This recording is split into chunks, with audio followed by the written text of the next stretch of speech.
Ngayon mga idol, ay tuturuan ko kayo kung paano maglinis ng hipon.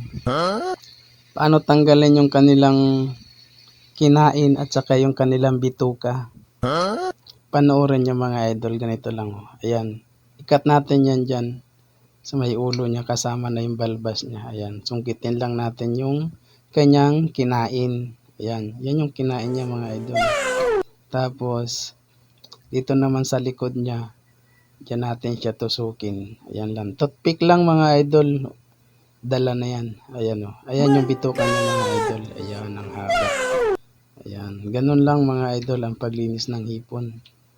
Ayan. Ayan. Ulitin natin mga idol. Ayan o yung ating mga nalinisan na.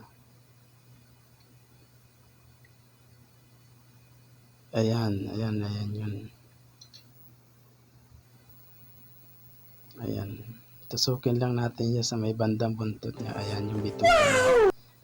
Ayan ang hahaba. No?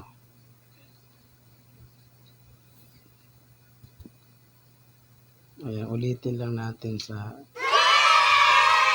matanggal natin lahat. Thank you for watching mga idol.